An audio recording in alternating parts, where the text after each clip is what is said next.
Bonjour, bonjour, bonjour. J'espère que vous allez bien. Petit changement dans le programme, on devait faire avec Myriam et finalement elle a eu un empêchement. Donc on va continuer en fait la lecture-traduction du bouquin sur Ocean Optics. Je pense qu'aujourd'hui ce sera un peu plus simple, la traduction. Donc la dernière fois, petit résumé, on a regardé la page sur Nature of Light. Cette page-là, c'est un peu sur comment on a décrit la lumière au cours des siècles. Et là, aujourd'hui, je pense qu'on a le temps de voir la partie d'après, qui est les unités, peut-être la géométrie. Ça dépend à quel point c'est rapide. Je voudrais tenir cette fois-ci en 1 heure maximum. Donc, on va voir comment on avance ça. S'il y a des questions, il ne faut pas hésiter, évidemment. Je suis là, je ne connais pas tout. Je ne comprends pas forcément tout quand je lis. Donc, des fois, faut revenir, mais c'est pas grave. C'est parti. Donc, je vais faire la transition. Donc, n'oubliez pas, il y a le lien dans que j'ai épinglé dans le chat pour ceux qui veulent suivre de leur côté. Sinon, j'affiche à l'écran. OK. Donc, système d'unité.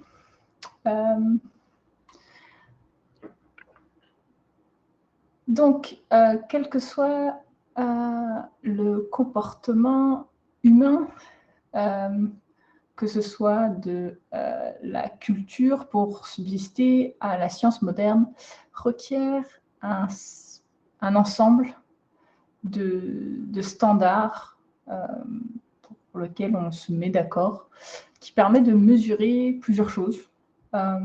Ça peut être tout simplement le nombre de grains qu'on a récoltés, ou dans notre cas, la longueur d'onde d'une couleur particulière du spectre de la lumière. À travers les siècles, il y a eu plusieurs standards de mesure qui ont été utilisés. Ces standards ont souvent été arbitraires et imprécis. Par exemple, le pouce, donc le inch anglais, était à la base défini en 1324 par le roi d'Angleterre, Édouard II, comme étant 3 grains d'orge séchés, qui sont ronds, qui sont mis bout à bout. Et ça, voilà, ça c'est un inch, donc un pouce. Ensuite, le système métrique a été proposé donc, en 1790, soit un peu plus de 400 ans plus tard. Et il y a un peu plus de 300 ans, donc il n'y a pas si longtemps, dont le but, c'était d'avoir une unité de mesure qui marche en tout temps pour tout le monde, tout simplement parce que les unités de valeur étaient reliées à des quantités naturelles en physique. Donc l'unité de distance, le mètre, a été définie comme étant 1/1000e de la distance du pôle nord de la Terre à l'équateur, mesurée selon la bordure la plus grande. Cette définition a été tout à fait acceptée pendant plus d'1 siècle, mais dans notre âge moderne, on s'est rendu compte que c'était bien trop imprécis. Donc, on a eu ce qu'on appelle le système d'unité international, le ISU, International System Unit. On voit ça SI Unit souvent, ou SI, qui vient en fait du système international d'unité français. Ces unités définissent des mesures de distance, de temps, de charge électrique, tout ce qui, en gros, sont des termes de la physique fondamentale qui sont constants. Donc, par exemple, la vitesse de la lumière, la charge d'un électron. Donc, la partie d'après, on va justement voir ces constantes du système de physique fondamentale. En 2018, après plusieurs années de discussions, de mesures, plus de 60 nations se sont mis d'accord sur des 7 constantes fondamentales de la physique.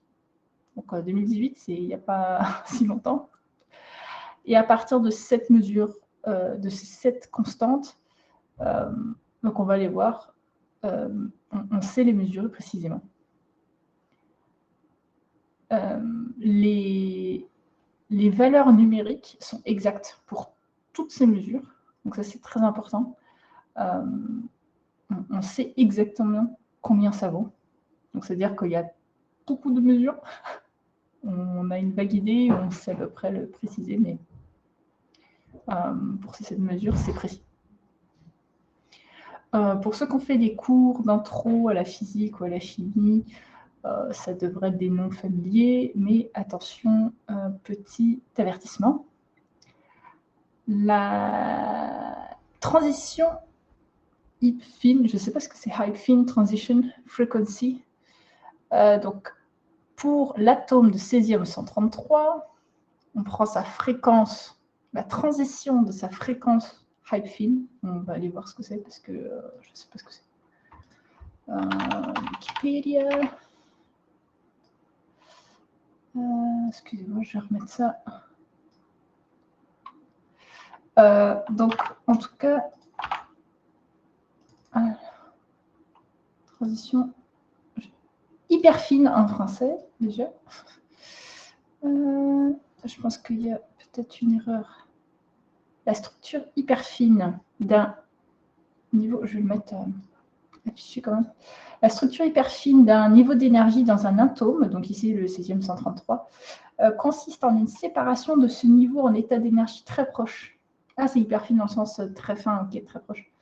Il s'observe essentiellement par une raie spectrale dans le domaine radio ou du domaine micro-ondes, comme la raie à 21 cm de l'hydrogène atomique. Cette structure hyper fine s'explique en physique quantique comme une interaction entre deux dipôles magnétiques, le dipôle qui résulte du spin nucléaire et celui électronique du moment cinétique ou du spin de l'électron. Il y en a également 2 autres. Donc, ok, donc c'est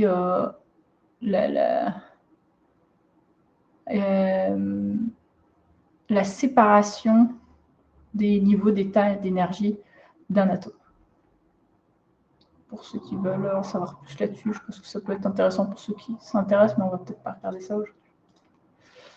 Donc, cette fréquence de l'atome de césium-133, ici, c'est la même chose qu'une fréquence micro-ondes qui correspond à un électron qui va aller entre 2 niveaux d'énergie très proches, d'où le hyper fin, d'atome de césium 133 qui est neutre.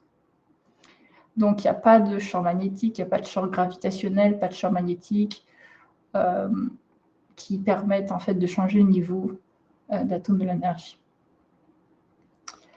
La valeur, ça s'écrit delta VCS, CS pour césium, delta, c'est pas un V en fait. Pour regarder l'alphabet grec, là, je suis très mauvaise en lecture de l'alphabet grec.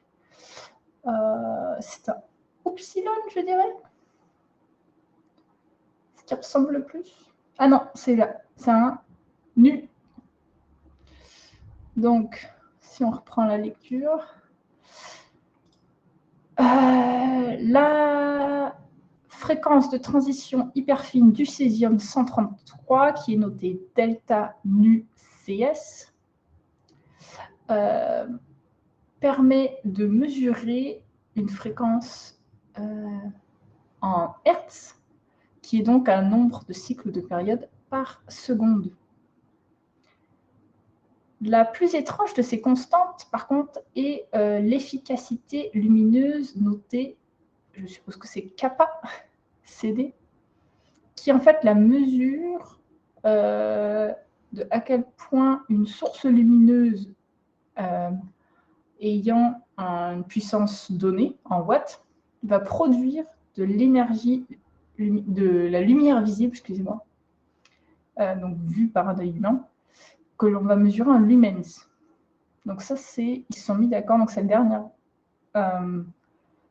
la dernière constante physique, l'efficacité lumineuse dont est kappa CD, qui est donc le nombre de lumens émis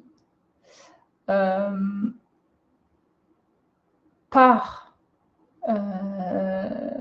une source lumineuse étant donné une puissance donnée, exprimée en watts. Cette constante, elle est définie comme étant la radiation monochromatique de la fréquence 540 x 10 puissance 12 Hz, qui en fait correspond à la lumière verte. Il y a la possibilité d'avoir en fait la définition de toutes ces quantités sur un site du National Institute of Standard and Technology dans la publication numéro 330. Donc les 7 constantes fondamentales de la physique fondamentale sont la vélocité ou la rapidité, la vitesse de la lumière dans le vide, nommée c, exprimée en mètres par seconde, la constante de Planck, avec le symbole H en joules, donc une énergie par hertz, donc par fréquence. La charge électrique élémentaire, notée E, qui est une constante. La constante de Boltzmann, notée K, qui est en joules par... K, c'est quoi par... Je ne sais pas du tout, je ne connais pas mes unités. Attention. On va aller voir du Wikipédia. Désolée. Vraiment, la physique, ça fait trop longtemps que j'en ai pas fait. Constante de Boltzmann, c'est ça? Constante de Boltzmann, qui d'ailleurs, ce nom me rappelle un peu ce qu'on a regardé dans les fluides avec Myriam, donc c'est rigolo. La constante de Boltzmann, nommée K, a été introduite par Ludwig Boltzmann, qui correspond à l'entropie. Ok. Mais c'est quoi? La constante des gaz parfaits, R, est liée à la constante de Boltzmann par la relation R égale Na de Kb, avec Na qui était le nombre d'Avogadro, donc soit le nombre de particules dans une mole, et K, joule par Kelvin, K, ok, c'est là, oui, je n'avais pas pensé que les Kelvin existaient encore. Donc, la constante de Boltzmann en joule par Kelvin, la constante d'Avogadro qu'on a vue la semaine dernière. Coucou, Piwik. Donc, on nomme Na, qui est le nombre de particules dans une mole. On vient de voir delta nu CS, qui est la fréquence hyper fine de transition, qui est exprimée donc en Hertz, donc c'est une fréquence, et l'efficacité lumineuse, qui est en lumen par watt, qui est à la 683 exactement.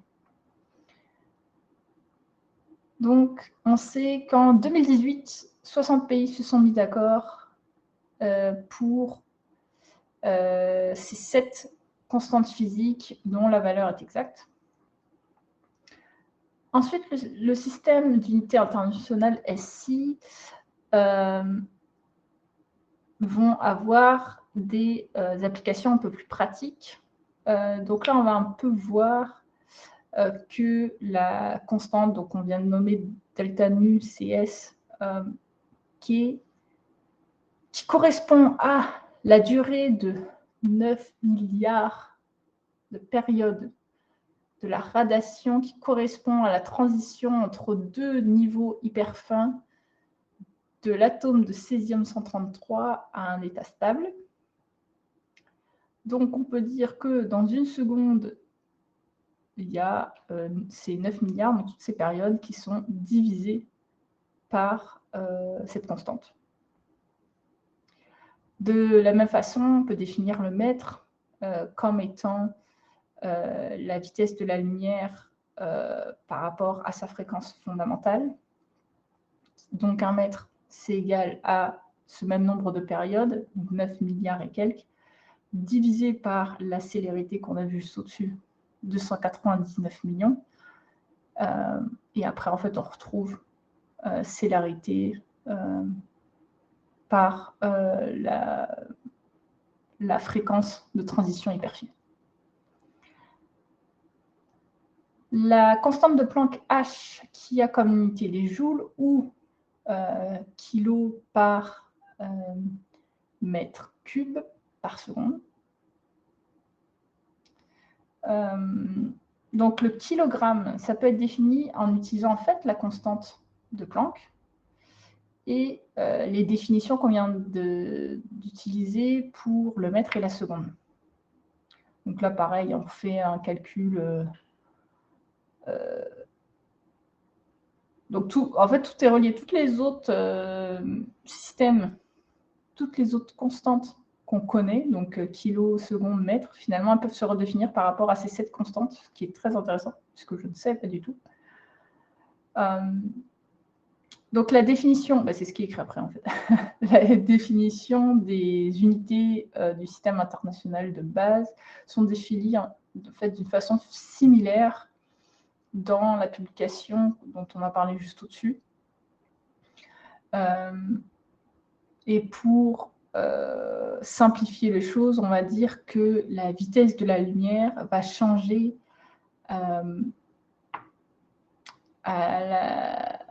même avec le temps pris pour l'univers pour qu'il vieillisse. Attendez, je vais reformuler cette phrase. The speed of light changes with time as the universe changes. OK. Avec le changement dans l'univers, la vitesse de la lumière va également changer. C'est une constante qui n'est pas si constante que ça. Donc, vu que la seconde a été fixée par la valeur fondamentale delta nu CS, donc la fréquence du césium 133, un changement dans la vitesse de la lumière voudrait dire un changement dans la longueur du mètre. Donc, ça reste, la constante reste constante, puisque ça reste en mètres par seconde. Même vu que la définition du mètre change, on reste avec finalement le même chiffre. Ah, c'est intéressant comme pensée. Ensuite, on nous montre un petit tableau qui montre les 7 unités de base du système international qui sont pour la longueur, le mètre dénoté M, pour la masse, le kilogramme noté kg, pour le temps, la seconde noté S, pour le courant électrique, l'ampère noté A, pour la température, c'est le Kelvin qui est noté K, pour la quantité de matière, c'est la mol noté MOL, pour l'intensité lumineuse, c'est le candela noté CD. On a aussi 2 unités supplémentaires, un angle solide et un angle plat. Comment ça, j'avoue que ça fait longtemps que je n'ai pas dit en français. S'il y a quelqu'un qui s'en rappelle, c'est pas mal. Un angle plat. Je pense que c'est un angle, hein, tout court. Je ne sais pas si on dit... si quelqu'un sait, je regarde. Ah si, angle plein. Il y a angle plein, angle plat. Oh, ouais, c'est compliqué, attendez. Angle géométrique. Hein. Alors, attendez, je vais vous montrer en même temps. Donc, on essaye d'opposer 2 définitions. L'angle solide, nommé en stéradian, donc SR, ou un angle plane. Ah oui, en 2D ou en 3D, quoi. Oui, je suis bête, en fait. J'ai la réponse. Un angle plan, du coup. Pas plat, plan. Et un angle solide, en 3D. un stéradian.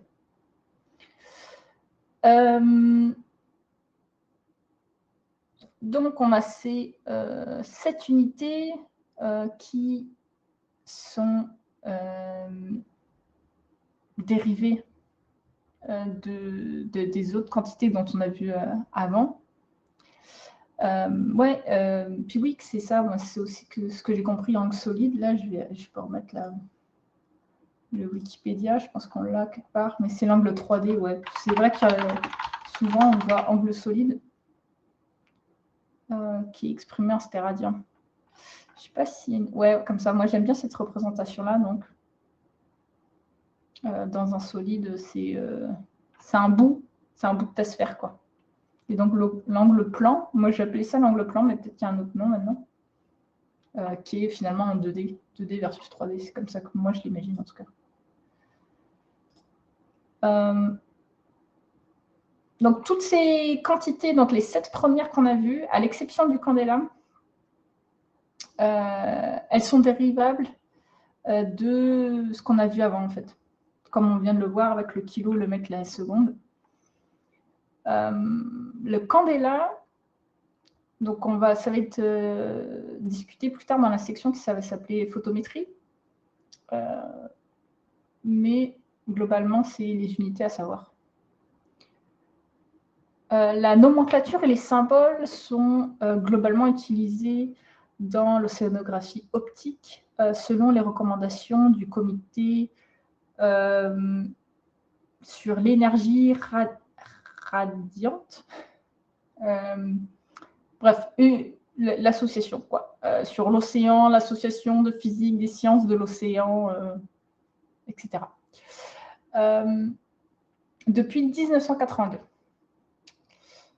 Par contre, aucune des unités du système international, ni les notations qui sont recommandées par cet institut, ne sont entièrement satisfaisants. Il y a en particulier parfois des mesures qui sont utilisées, des manipulateurs mathématiques qui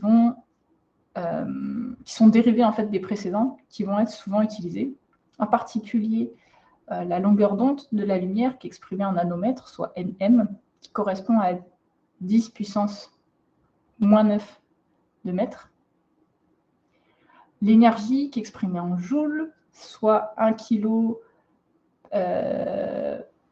pour une aire, donc kilomètre carré par seconde carrée. La puissance exprimée en watts, symbole W, c'est dérivé de l'énergie, donc la puissance par seconde. La puissance, c'est l'énergie par seconde, excusez-moi, et le nombre de photons qui correspond à une mole de photons, et ça s'appelle un Einstein, symbole EINST. Il y a d'autres unités non standards qui sont globalement acceptées et utilisées, comme les minutes, les jours, les heures, qui sont tous des multiples de la seconde. Le litre, qui est 1 millième d'un mètre cube, les degrés, les minutes et les secondes pour les angles, qui globalement sont des fractions de radian, etc. On va supposer sur tout le long du livre qu'on connaît ces unités. Et donc, on va revenir aux propriétés fondamentales du photon. Donc, comme on a vu la semaine dernière, donc dans la page d'avant, la plupart des physiciens de nos jours se mettent d'accord sur le fait que le photon, ce sont des particules élémentaires dont l'énergie nommée Q a un momentum linéaire nommé P, avec un momentum angulaire nommé L, qui sont définis des façons suivantes. Donc, l'énergie, ça va être la constante H qu'on a vue, c'est le Planck, la constante de Planck, on vérifie, mais la constante de Planck. La constante de Planck qu'on multiplie par la vitesse de la lumière et qu'on divise par la longueur d'onde ou la fréquence.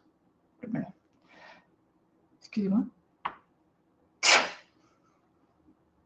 Le moment linéaire, c'est la constante de Planck qui est divisée par ce lambda, qui je suppose être la longueur d'onde, qui est écrit en dessous en fait.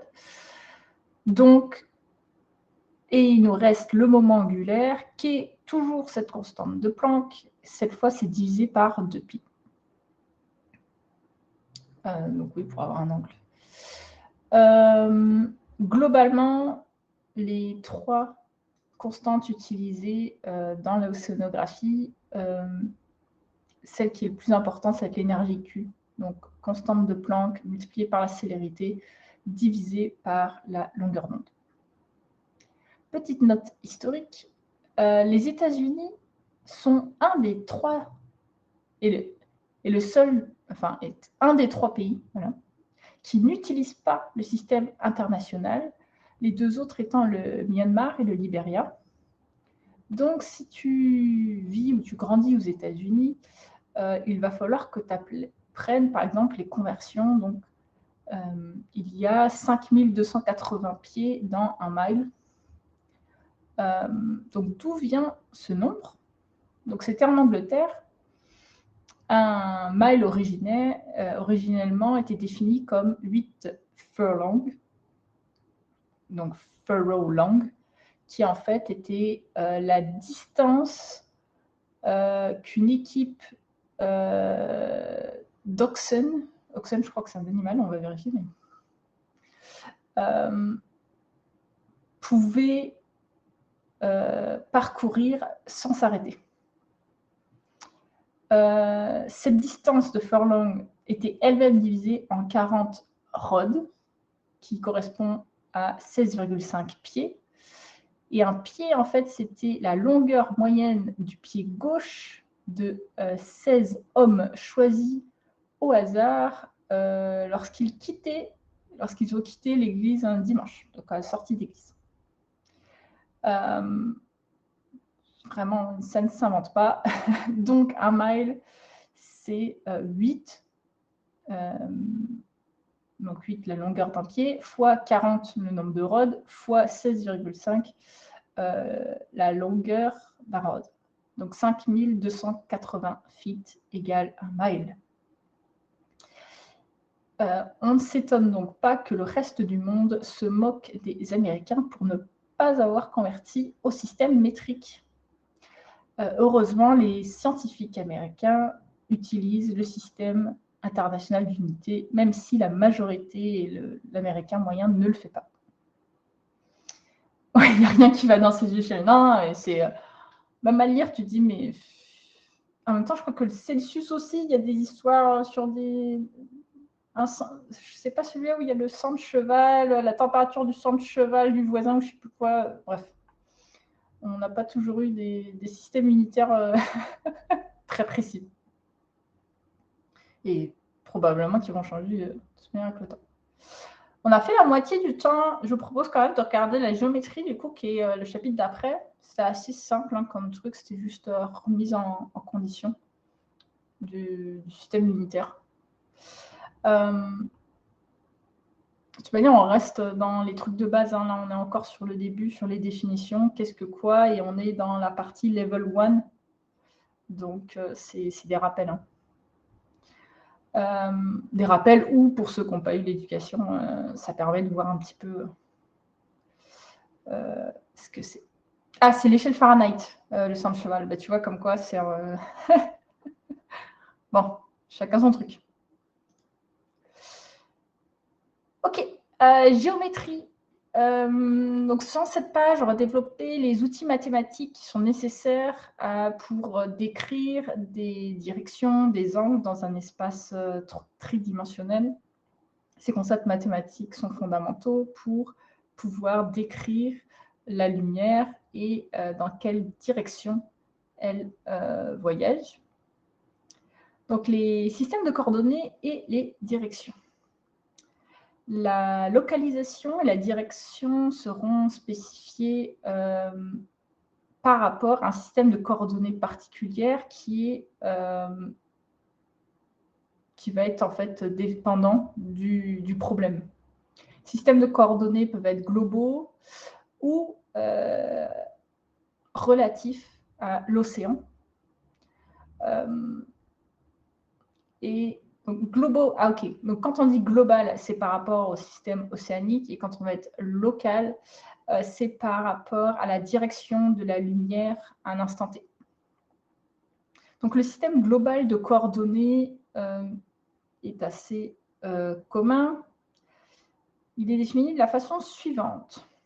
Donc, on a l'axe X, Y et Z qui sont trois, ça on va le savoir, hein, trois vecteurs unitaires perpendiculaires l'un aux autres dans un système de coordonnées cartésien right-handed, donc main droite. Le Z va mesurer la profondeur, donc ça va être positif à la surface et ça va être donc, attends, measured positive downward from zero at the mean surface. Oui, c'est ça. Donc à la surface, c'est 0, et plus on descend, plus la profondeur va être plus grande, donc on va être positif. Donc ça, c'est les standards océanographiques. Donc le vecteur unitaire de direction Z va donc vers le bas ou vers le centre de la Terre, comme on peut le voir. Le problème intervient lorsqu'on va vouloir décrire des vagues à la surface de l'océan, puisque c'est bien plus pratique de résoudre le concept de vague avec d'autres composants qu'ils appellent along wind and cross wind, donc selon le vent ou en perpendiculaire de vent. Ça va être vu plus tard sur comment on va modéliser justement la surface de l'eau. Ça a été également mentionné dans les statistiques de Cox-Munk sur la pente de la surface de l'eau. Finalement, notre système de coordonnées globales, donc, qui définit l'océan, on va définir X comme étant dans la direction du vent à la surface. Hein, donc le vent de l'air, pas le vent marin. Avec X qui va, c'est ça, dans sa direction, qui point downwind. Le crosswind, c'est le résultat du produit vectoriel entre donc cross-product entre les deux autres, donc vers le bas pour la depth et le sens du vent pour X. Donc on va définir finalement un système de coordonnées qui est basé sur le vent, qui va être par exemple utilisé dans le code de transfert de l'hydrolumière radiative. On verra plus tard qu'est-ce que ça veut dire. Donc si par contre le problème que l'on veut analyser, c'est la réflexion de la lumière sur la surface, par exemple vu de quelqu'un qui est sur la plage, vu quelqu'un d'un avion, on va changer de système de coordonnées globales et on va se mettre dans ce qu'ils appellent un sun base, donc là où nous on est plus habitués, je pense, dans le rendering, avec X au lieu que soit l'axe de direction du vent, c'est est-ce que ça va entre l'axe soleil-surface ou dans l'autre sens. Avec la profondeur qui est en fait tout le temps la normale à la surface. Et finalement, Y qu'on définit en fonction du reste. Donc, c'est vraiment deux systèmes de coordonnées qu'on va mélanger dans le bouquin. Étant donné un système de coordonnées global, une direction dans l'espace est définie comme ce qui suit. Pareil, on va retourner sur... J'ai mon petit cheat sheet du... Je pense que c'est un epsilon, mais... Ah non, c'est pas epsilon celui-là, c'est sigma. Sigma. Zeta. Ok. Je pense que c'est... Ah non. Attendez, ils sont compliqués ces trucs-là. Quelqu'un sait lire le xi? Ok, xi, je pense. Donc, le vecteur unitaire xi qui correspond à la direction qu'on cherche à retrouver, qui a donc xi 3 composants en x, y et z. Et donc, on va le noter, après, c'est un système de coordonnées cartésien assez classique. Il introduit la notion donc, de vecteur. Donc, si on nomme x, xi de x, xi de y, xi de z, globalement, c'est le vecteur dans l'unité cartésienne. C'est un vecteur unitaire, donc ça, c'est ce qui est un peu décrit juste après. Ouais, moi aussi, je suis nulle en grec, mais j'ai ma page Wikipédia d'alphabet grec juste à côté, quand j'ai vu qu'on allait voir des symboles. Donc, la description du vecteur unitaire xi est donnée par les angles, je pense que c'est θ et phi, on va aller vérifier. θ, le premier, ça c'est bon. Et le deuxième, c'est phi, ça c'est bon. Franchement, je m'étonne quand même. Donc, on peut le nommer en coordonnées cartésiennes en fonction des axes x, y et z. C'est un vecteur unitaire. On peut aussi évidemment le noter en fonction des angles θ et phi, avec θ l'angle polaire qui mesure la direction. En fait, on part du vecteur z et on mesure l'angle en fonction de ça. Je ne sais pas s'ils ont mis... Ah, ben voilà, c'est parfait. Il y a un petit dessin, c'est mieux. Pour vous expliquer, parce que moi, je vois ce qu'il veut dire. Mais donc, on a la surface de l'eau. On a nos trois axes, x, y, z. Donc là, on est dans le système qui est basé sur l'eau, le premier, le global. L'angle θ, c'est par rapport à la profondeur, à quel point on s'éloigne finalement de la verticalité. Et l'angle phi, c'est à quel point on se déplace finalement sur l'azimutale. On va de x à y dans le positif. X étant la direction du vent, je rappelle. Donc à quel point on s'éloigne de la direction du vent. Pour les directions qui vont vers le bas, on sait que θ est entre pi sur 2. Bon, après, ça, c'est comment on définit en fonction des sinus. Donc, c'est les deux systèmes de coordonnées, polaires ou cartésiens. Pour ceux qui ne connaissent pas, je trouve que c'est plutôt pas mal bien expliqué avec ces schémas.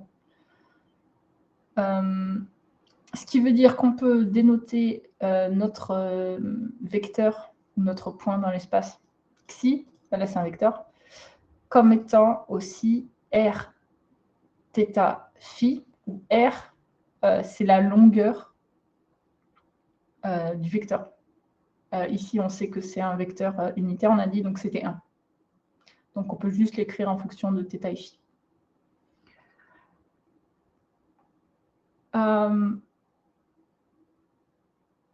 On sait, alors une autre description utile du vecteur xi est obtenue en utilisant le paramètre du cosinus. Donc on va définir que xi en z, c'est cosinus de θ, θ qui est l'angle polaire, et on va le nommer mu. Donc en fait, souvent on va écrire en fonction de mu et phi, puisqu'il y a une relation. Donc là, on voit, c'est les résultats mathématiques, conversion de l'un à l'autre, entre les distances entières remarquables entre le sinus et le cosinus. Et donc, on voit que xi de z, c'est égal à mu. C'est ça qui a été remplacé. Ce qui fait que mu, il est toujours entre moins 1 et 1, et phi entre 0 et 2pi, donc il correspond à tout un cercle. Et mu, du coup, c'est la profondeur à quel point il est loin ou non. C'est la projection sur l'axe de profondeur Z. Donc, on a système de coordonnées cartésien, on a système de coordonnées polaires mu, phi.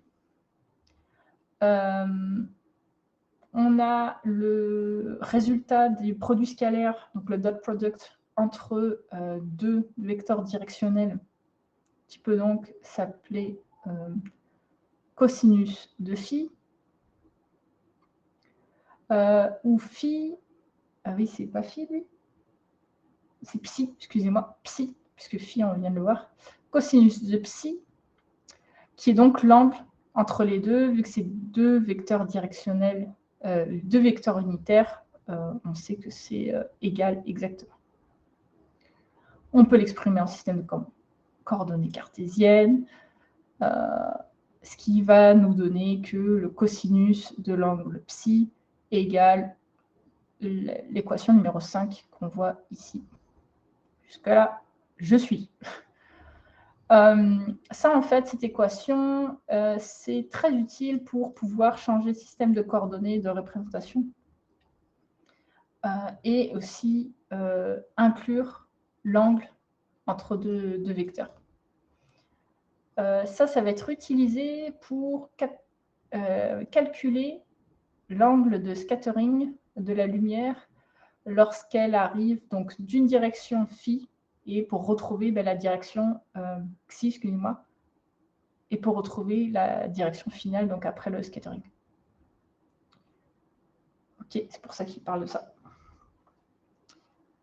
Donc, l'ensemble de toutes les directions de xi, c'est ce qu'on va appeler la sphère unitaire des directions que l'on va noter. Vraiment, aujourd'hui, c'est tout un stream sur apprendre le grec. Qu'on va noter xi, mais majuscule. Ah oui, donc c'est xi minuscule qui est représenté par xi majuscule. Ok. Donc, si on est en coordonnées polaires, xi va donc représenter toutes les valeurs des angles phi, enfin θ et phi, de telle façon que θ soit compris entre 0 et pi, et phi entre 0 et 2pi. Dans l'océanographie optique, on utilise souvent deux en fait, on le divise en deux groupes, ces fréquences, comment dire, cet ensemble de directions, avec tout ce qui va être vers le bas, donc le downward, qu'on va noter D, donc xi de D, et tout ce qui va être vers le haut, donc c'est deux hémisphères finalement, directionnels. Donc quand on voit xi de D, on sait que c'est vers le bas, xi de U, donc upward, c'est vers le haut. Il y a aussi une autre notation qui est importante, parfois qu'on peut retrouver, c'est quand on voit 2π de D, en fait, c'est l'hémisphère qui va vers le bas, et 2π de U, donc l'hémisphère qui vont vers le haut, puisque 2π correspond à l'angle solide d'une hémisphère en stéradian.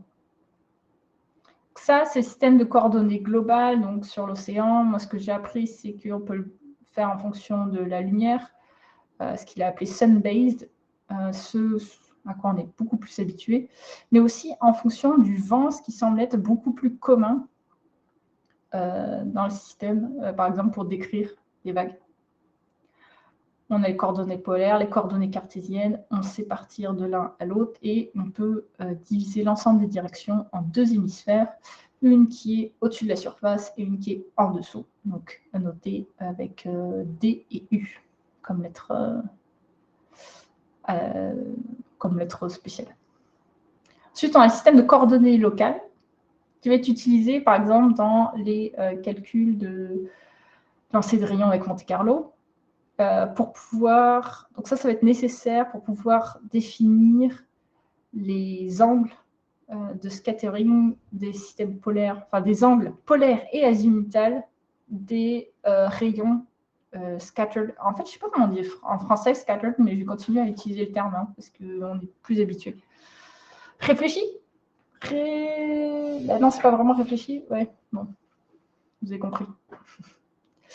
Donc, le système de coordonnées locales est utile finalement pour pouvoir spécifier les angles polaires et azimutales des rayons qui sont scattered relativement aux rayons qui ne l'est pas, qui arrivent. Tout ça, ça va nécessiter de définir un système de coordonnées locales cartésien qui est centré sur la direction du rayon qui n'est pas scattered, que on va appeler finalement la direction Z, donc c'est l'axe Z. Un système de notation locale qui convient aux besoins des lancers de rayons Monte-Carlo peut être défini de la façon suivante. Donc là, on a une nouvelle figure où on va avoir R, le rayon qui est réfléchi ou qui est scattered, et R', dispersion. Ouais, c'est pas mal. Ouais. Ouais. Je vais réfléchir la prochaine fois. Je vais utiliser scattered pour l'instant, mais disperser, ouais, je vais essayer, voir si ça a l'air naturel.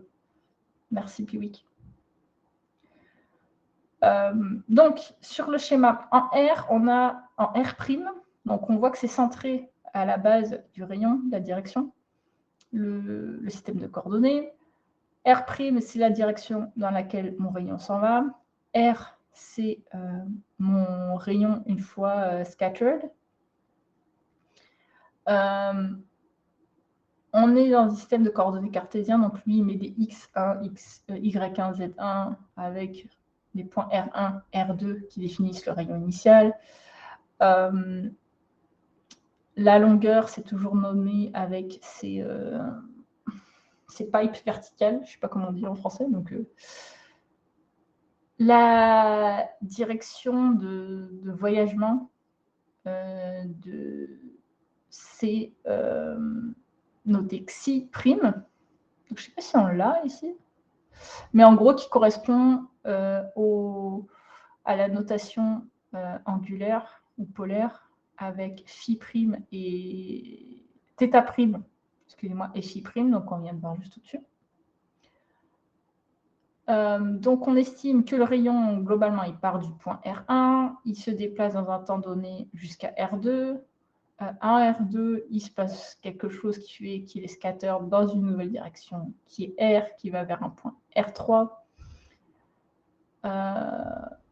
Et on a évidemment le nouvel angle dont on parlait juste en haut, l'angle psi, qui définit en fait la déviation du rayon. Sa notation, ainsi que la notation de alpha, qui correspond à la déviation. En fait, il y en a un, c'est azimutal et l'autre polaire. Donc, on a psi et alpha. Et ça va être réutilisé plus tard sur quand on va parler des fonctions de probabilité. Donc, globalement, on envoie un rayon où est-ce qu'il part. Ok. Jusque-là, je pense que c'est... Moi, j'ai compris en tout cas. Donc, s'il y a quelqu'un qui a des questions, c'est peut-être pas clair dans l'explication, mais je pense que ça va venir avec la pratique. Là, il explique finalement comment écrire ces rayons dans le système cartésien. Il explique qu'un système coordonné local, du coup, c'est en fonction des angles θ, phi et R. R, on se rappelle, c'est la direction. On a un vecteur unitaire qu'on peut définir de la façon suivante. Ce vecteur unitaire, c'est la normalisation d'une normale, enfin la normalisation d'un vecteur, comment c'est faire. Le vecteur azimutal phi, qui est le produit cross-product, je ne sais plus comment on dit. Produit, non. Produit scalaire, dit vectoriel. Sachant que Z, on se rappelle de Z, c'est toujours la direction dans laquelle en fait on regarde, dans ce cas-là, et le vecteur d'incidence, qui est R. Donc hop, on fait un produit en croix, on a un résultat.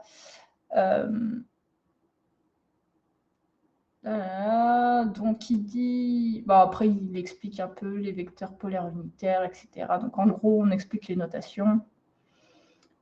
On est en coordonnées polaires, c'est plus facile dans un système local. Après, il dit, similairement, quand on va parler de polarisation, un système local cartésien va être nécessaire pour pouvoir résoudre la polarisation relativement à un plan de référence. Ce plan de référence peut être soit un plan méridien, qui est en gros le plan qui contient la direction Z et la direction de propagation, ou le plan de dispersion de scattering plane, qui est le plan qui contient le rayon incident et le rayon final. Donc ça, on va le voir plus tard quand on va parler de la polarisation. Et évidemment, il insiste sur le fait que le système de coordonnées à utiliser va dépendre du problème et de ce qu'on essaie de résoudre. Ensuite, il y a un petit point sur l'angle solide. Donc, globalement, il explique un peu ce que c'est. Donc ça, je pense qu'on va le voir si jamais on a des questions. Moi, j'aime bien l'idée de voir la relation entre un plan de 2D, donc l'angle planaire, et l'angle solide. On sait qu'une sphère a une surface de 4 pi r carré, r étant le rayon de notre sphère. Donc, l'angle solide qui mesure l'ensemble des directions, on va le noter oméga de xi. Ça va donc être 4 pi fois, c'est l'ensemble des directions, donc ça devient 4 pi stéradian, SR. Il faut noter qu'à la fois l'angle planaire et l'angle solide sont indépendants du radius de chaque, donc soit de la sphère, soit du cercle. Les angles n'ont pas d'unité, n'ont pas de dimension en tant que telle, mais on leur donne quand même des unités pour savoir à quoi ça correspond. C'est pas comme une joule qui correspond vraiment à une quantité quantifiable en physique. Un angle, on lui met une unité pour pouvoir savoir si on parle d'un angle solide ou d'un angle planaire, plan. Je ne sais pas comment on va l'appeler, mais je vais l'appeler l'angle plan. Donc là, il prend l'exemple un peu, pour ceux qui n'ont pas l'habitude des angles solides, de l'observation d'une sphère. Donc, à sa surface, il estime que la surface du Brésil est de 8,5 fois 10 puissance 6 km², que la surface de la Terre, c'est 5,1 10 puissance 8 km². Donc, on peut, à partir de ces deux données, calculer l'angle solide que représente le Brésil vu depuis le centre de la Terre. Donc, on a 4 pi fois le rayon du Brésil. Donc ça, c'est l'aire du Brésil sur la sphère, que l'on va diviser finalement par la surface totale de la Terre, qui est 5,1. Ça nous donne 0,21 stéradiens. Donc le Brésil correspond à 0,21 stéradiens. Donc là, c'est assez gros, en fait, c'est plus que je pensais.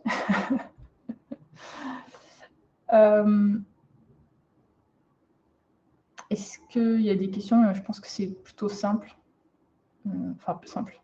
C'est des révisions, je pense, pour la majorité des gens.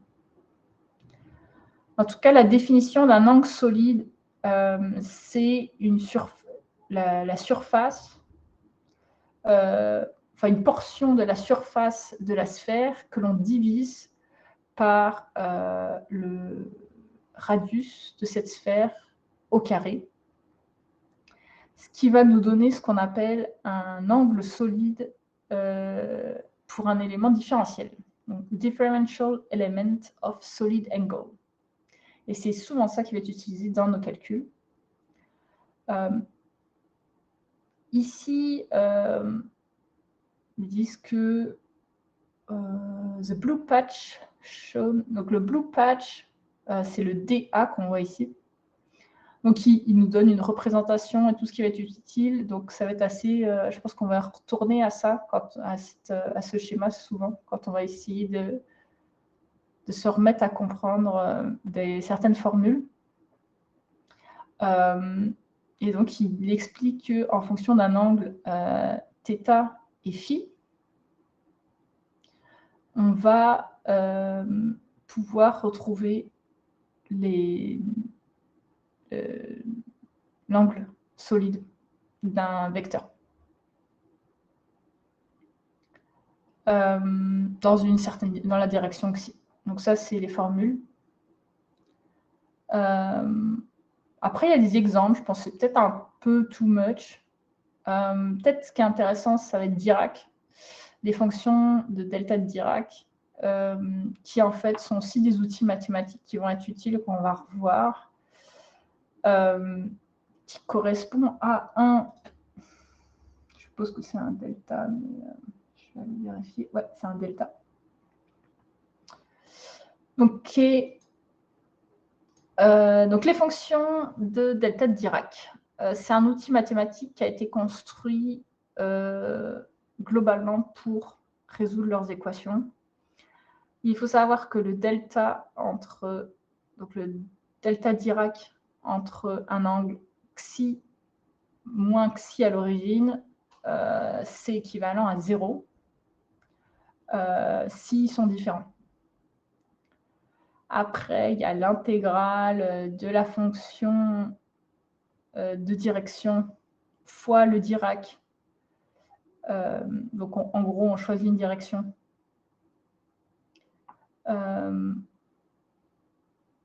Et qu'on intègre sur l'ensemble de la sphère. Ça, on va le dénoter plus loin f. Donc, en gros, on introduit la notation f, qui est la direction. L'unité de la fonction de delta Dirac, c'est l'inverse du stéradian. C'est représenté en système de coordonnées sphériques, comme ce qui suit. Si on veut faire les traductions, on va se retrouver finalement avec ça. Le delta de Dirac entre un angle moins, enfin entre deux vecteurs, c'est égal au delta de Dirac entre mu, qu'on a vu plus tôt, en fait. Je ne sais pas si vous vous rappelez. Ici. Ça, après, c'est des fonctions mathématiques. Bon. On sait qu'on va pouvoir... ça, on va être en fonction des angles qu'on va pouvoir définir les delta Dirac. C'est peut-être pas très clair, mais je pense que ça va devenir plus clair quand on va en avoir besoin de les utiliser. En tout cas, merci de m'avoir écouté. Donc aujourd'hui, on a vu système d'unité, géométrie, système de coordonnées global, etc. Ce qui était intéressant, je trouvais, c'est le fait que comment on définit les systèmes de coordonnées dans ce qu'on va voir plus tard. La prochaine fois, sûrement ce jeudi, je vais continuer à lire, mesurer l'énergie radiante. Je pense que je vais être juste là-dessus, parce que je n'aurai pas le temps de regarder la radiométrie géométrique, puisque je ne sais pas ce que c'est. Et ça, je pense que ça va commencer à envoyer du bruit. Merci à tous ceux qui étaient là, écoutez. J'espère que ça vous plaît. Si vous avez des feedbacks, n'hésitez pas. Pour ceux qui me connaissent, vous pouvez me l'envoyer directement. Pour ceux qui ne me connaissent pas, n'hésitez pas à écrire dans le chat. Je serai ravie. Et puis, je suppose qu'on se retrouve jeudi. Et la semaine prochaine, normalement, on se retrouve avec Myriam le lundi à la même heure, où on va continuer sur ce papier. On devrait finir le papier sur le GPU Flow Simulation avec Complex Boundary. Merci, à bientôt.